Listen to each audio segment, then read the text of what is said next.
పశ్చిమ బెంగాల్ అసెంబ్లీ ఎన్నికలకు పలు వర్గాల ఓటర్లను ఆకట్టుకునేలా బీజేపీ వరాల జల్లు కురిపించింది. టీఎంసీని ఓడించే లక్ష్యంతో రూపొందించిన బీజేపీ మేనిఫెస్టోను కేంద్ర హోంమంత్రి అమిత్ షా విడుదల చేశారు. రైతుల సంక్షేమం, యువతకు ఉపాధి అవకాశాలు, మహిళల భద్రతకు సంబంధించి కీలక హామీలిచ్చింది కాషాయ పార్టీ. బెంగాల్ చీకటి పాలన, అరాచక పాలన ఈ ఎన్నికలతో అంతమవుతుందని అన్నారు అమిత్ షా.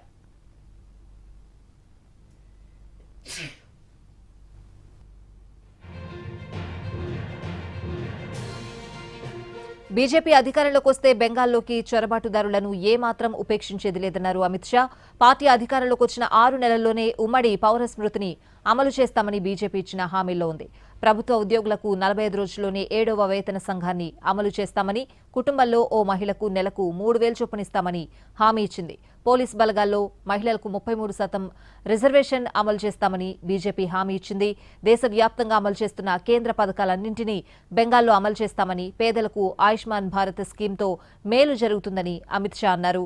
గర్భిణీ స్త్రీలకు 21,000 రూపాయల ఆర్థిక సహాయం చేస్తామని బీజేపీ ప్రకటించింది.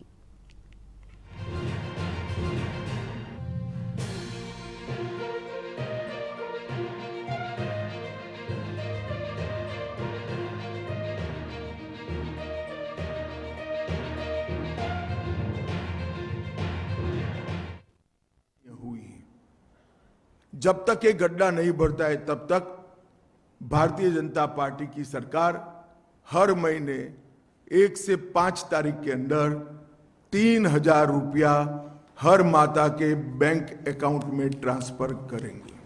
नरेंद्र मोदी जी की ढेर सारी केंद्र सरकार की योजनाएं राजनीतिक द्वेष के कारण और भ्रष्ट अनुपालना के कारण जो कंप्लीशन सर्टिफिकेट सबमिट करने की प्रोसीजर है वो न करने के कारण पश्चिम बंगाल में लागू नहीं हुई है।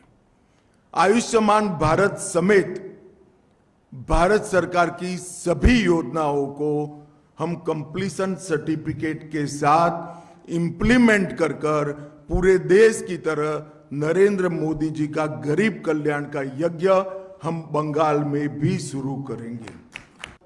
बहुत दयनीय